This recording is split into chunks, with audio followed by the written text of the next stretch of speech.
ஜெய் ஸ்ரீ ராதே குருஜி. ஜெய் ஸ்ரீ ராதே. நாங்கள் சத்கார் சார்பில் ஒரு இயக்கத்தை நடத்தி வருகிறோம். அது நஷா முக்தி இயக்கம். நாங்கள் ஒரு மருந்தை மக்களுக்கு அறிமுகப்படுத்துகிறோம். அதன் பெயர் அடிக்ஷன் கில்லர். அது முழுமையாக ஆயுர்வேத மூலிகைகளால் தயாரிக்கப்பட்டது. மதுபானத்தை விட்டுவிடலாம். நிச்சயமாக. எந்த போதை பழக்கமானாலும், புகையிலை, மது என எதுவாக இருந்தாலும். அருமை, நல்லது. மக்கள் அடிமையை விட்டுவிட வேண்டும். மொத்தத்தில் இதுவே முக்கியமானது. இந்த கிலோய், அஸ்வகந்தா, பிராமி, சங்கபுஷ்பி போன்ற மூலிகைகள் அனைத்தும் ஆராய்ச்சிக்கு பின் மருத்துவ ரீதியாக அங்கீகரிக்கப்பட்டவை. இது ரொம்ப நல்ல விஷயம்.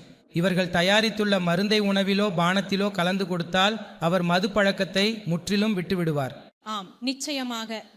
உதாரணத்திற்கு, யாராவது ஒரு நோயாளி இருக்கிறார் என்று நினைத்துக் கொள்ளுங்கள். அவர் அடிமையை விட விரும்பவில்லை.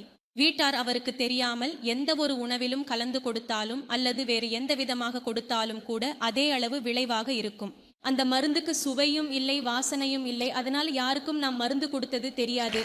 இவர்கள் ஒரு அத்தகைய மருந்தை உருவாக்கி இருக்கிறார்கள். அந்த மருந்தால் மக்களின் மதுபானம் அவர்களின் அடிமை விட்டுவிடும்.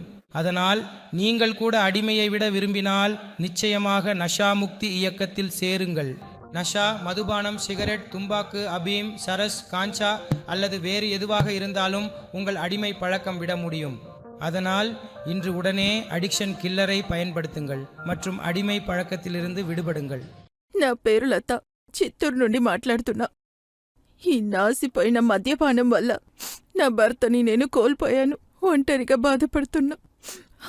ఎంతో చెప్పాను, నా మాట వినలేదు.